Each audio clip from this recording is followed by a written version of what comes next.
Okay. Hello, everyone. This is, I believe, part 3 of reading Master of Self-Realization by Shri Sadguru Siddharameshwar Maharaj. Chapter 2, page 18.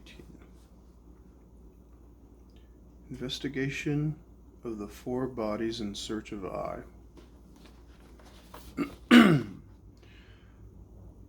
Who is this, quote, I? Once upon a time, there lived a man named Gumaji Ganesh, who lived in a town called Athiri. At one point in time, this man established a custom in the courts of law that no order or document could be accepted as legal unless it bore a stamp with his name on it, along with the words, "The Brass Door." From that point on, all of the officials of that town only accepted a document as being legal if it bore the stamp of Gumaji Ganesh, the Brass Door. This procedure for making documents legal continued for a long time until eventually the stamp officially became of the legal system of the city of Andheri. And no one ever inquired as to just whom this Gumaji Ganesh was. As time passed, it happened that one day an important document that did not bear the official stamp of Gumaji Ganesh, the Brass Door, was cited as evidence in a case filed in the court of law. Except for the fact that this document did not have the official stamp, it was otherwise completely legal according to all other points of law and ordinary procedure. At one point in the case, an objection was raised that the document should not be accepted as evidence because it did not bear the official stamp of Gumaji Ganesh, the Brass Door. At that point, a courageous man who was a party to the lawsuit argued before the judge that the document was perfectly valid because it bore all of the relevant signatures of the current government officials. He argued, quote, "Why should the document not be admissible if it is otherwise perfectly legal except that it does not bear the stamp of Mr. Gumaji Ganesh?" End quote. Actually, the end quote has not come yet. Thus, he questioned the legality of the stamp itself. Consequently, the legality of the stamp was made an issue of contention. Until that day, no one had ventured to bring this issue before a court of law. Since it had now arisen for the first time, it was decided that a decision should be made regarding the legality of this stamp. Out of curiosity about how the procedure of the stamp of the Brass Door came to be put in place, the judge himself took the matter in hand for inquiry.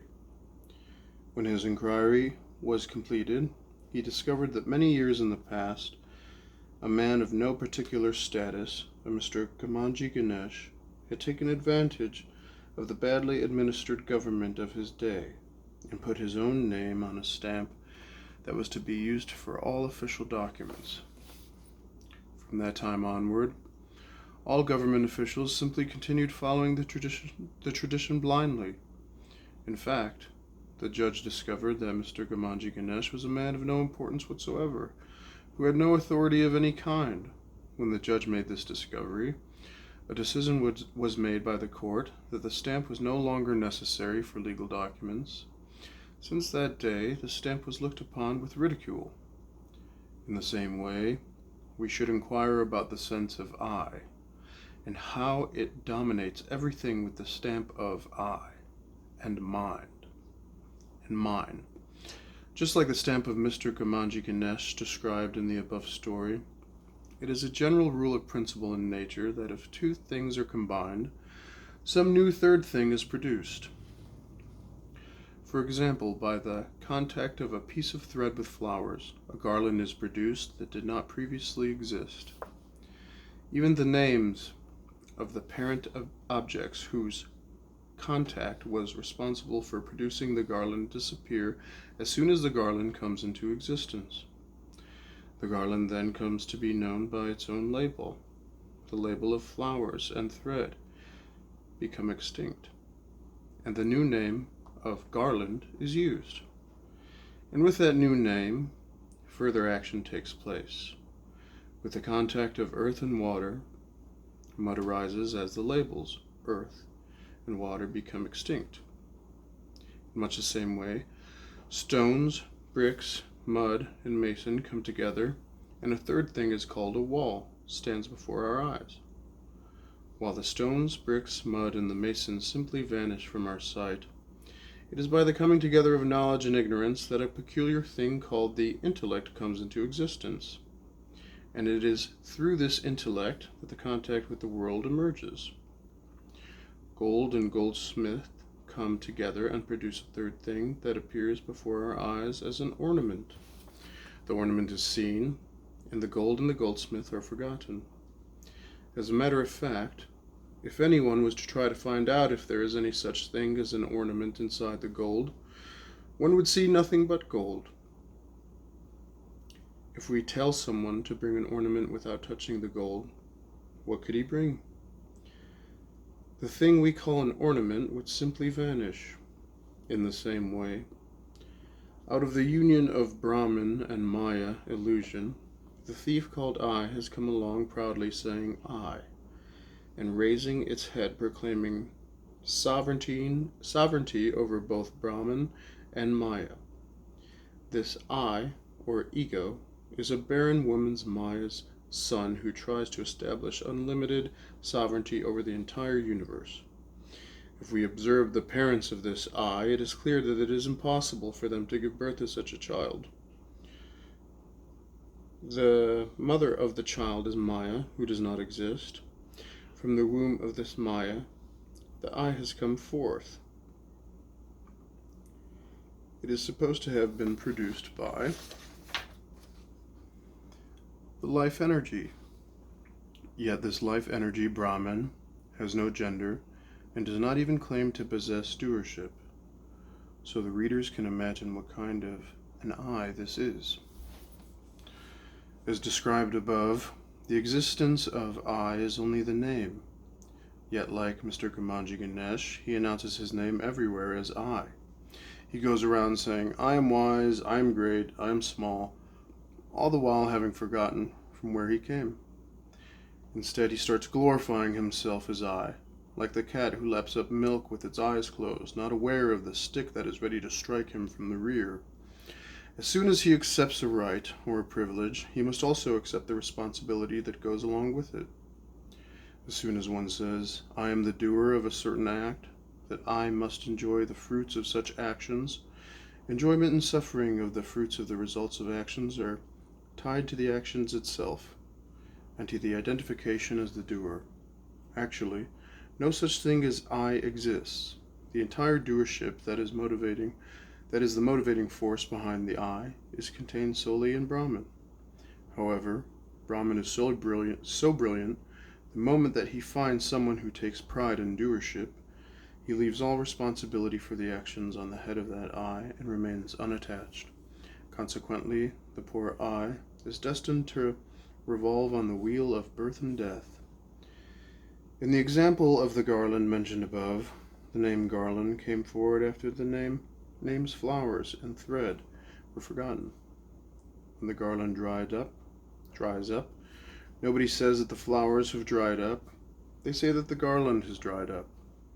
Or if the thread snaps, they say the garland has snapped.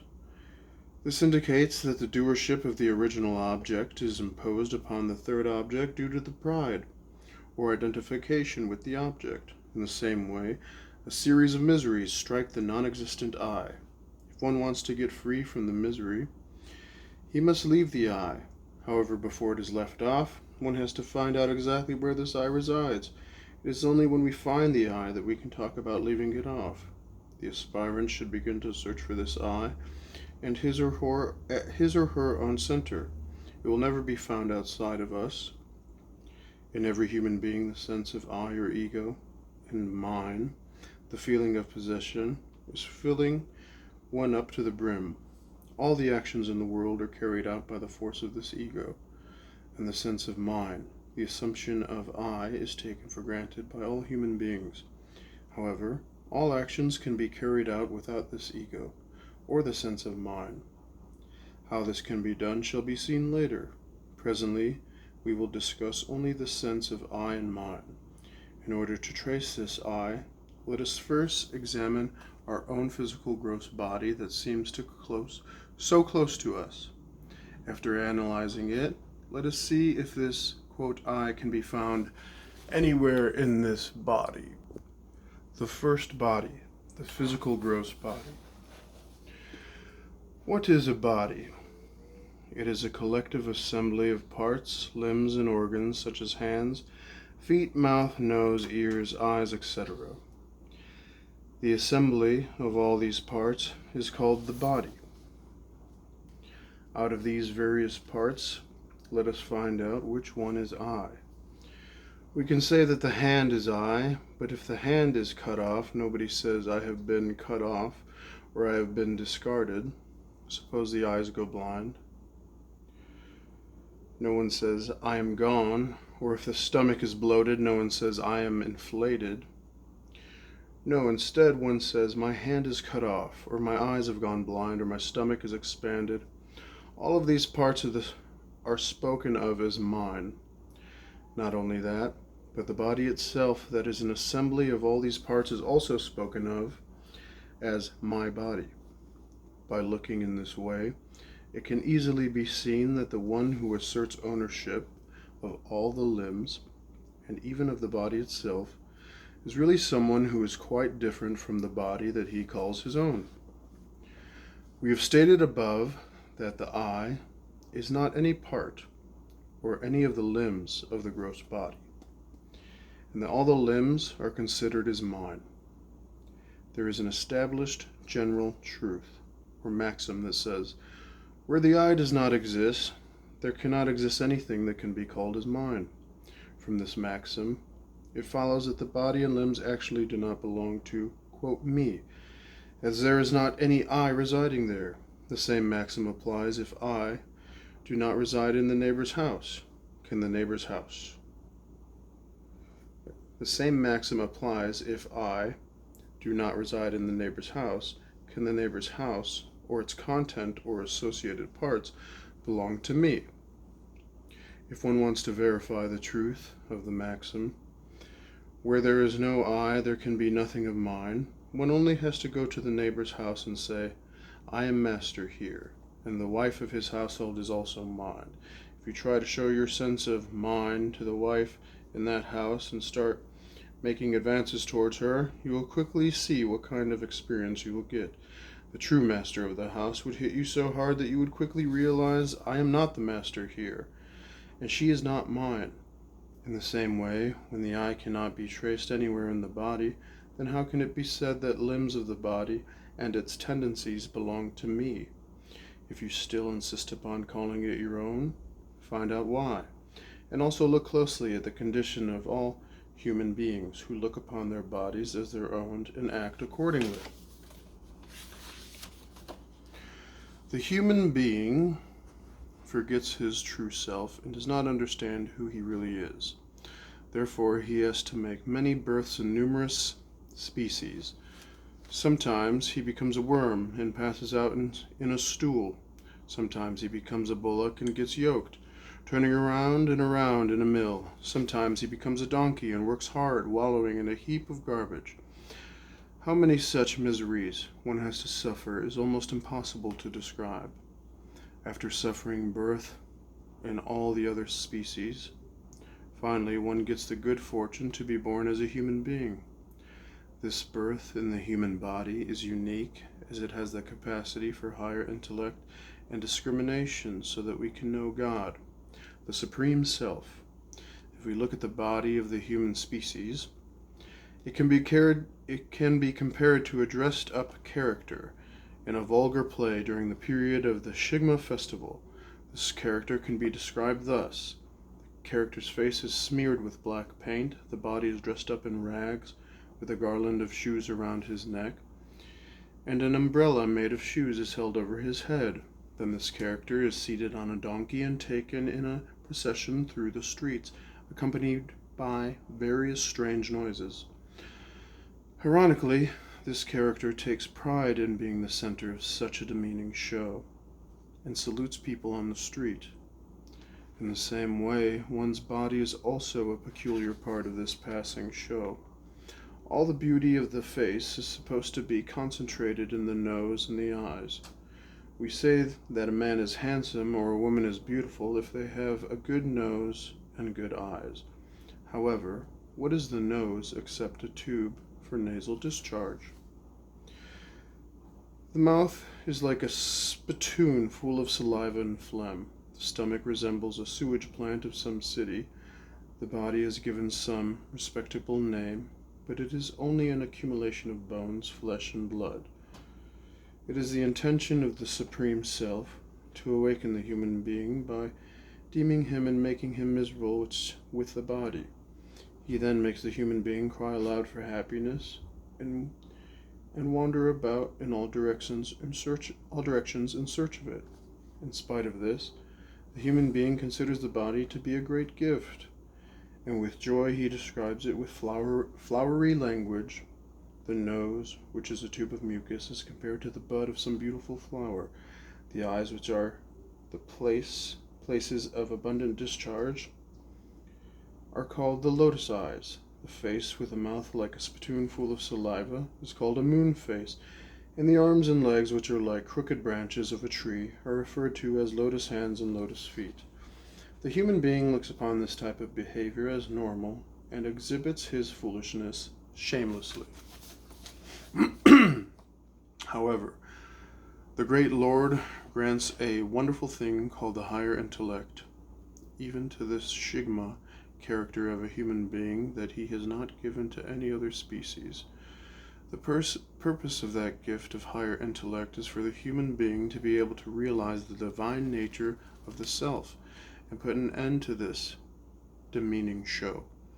However, the human being misuses the great gift of the intellect. He looks upon a gutter as the Ganges and the body as God, and only spoils it further. The human being spends a lot of his time adorning the physical body, taking this body as I. He then comes into contact with the female body and begins calling that person as his own. He then begins to place the sense of mine or possession on that female body by virtue of the contact of this I with that which is mine. Many children are born, and a whole household is brought into existence. The household eventually gets shattered, and the poor man suffers ridicule. This story has been described in great detail in the book of Das Bodh by Shri Samartha Ramdas. It is recommended that the knowledge in this book be studied and understood. We have determined that the I cannot be traced anywhere in the body. It is also a fact that the body is not mine. Then to whom does the body belong? Who is the owner of the body? The 5 elements, earth, water, light, or fire, air or wind, and space or sky have the right of ownership to this body. After the body falls, each of these elements take away their own share, thereby destroying the body.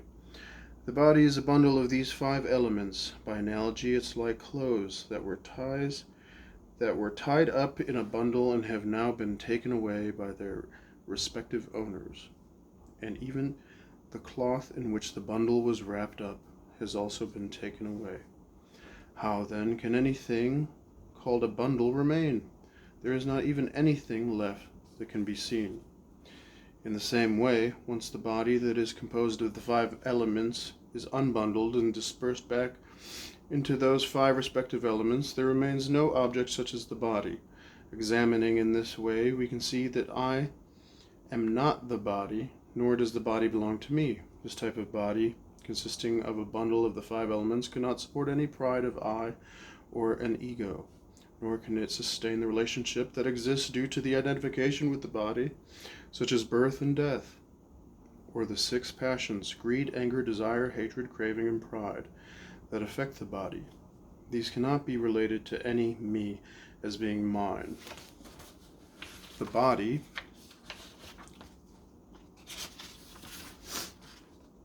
may be in a state of childhood or youth or old age, or the body may be dark, fair, beautiful, or ugly. It may be infested with disease. It may be wandering aimlessly, going to holy places for pilgrimages, or it may be motionless in samadhi. All of these attitudes, properties, and modifications belong to the body, but the I is separate from all of these. And that's it for today of Master of Self-Realization. Thank you.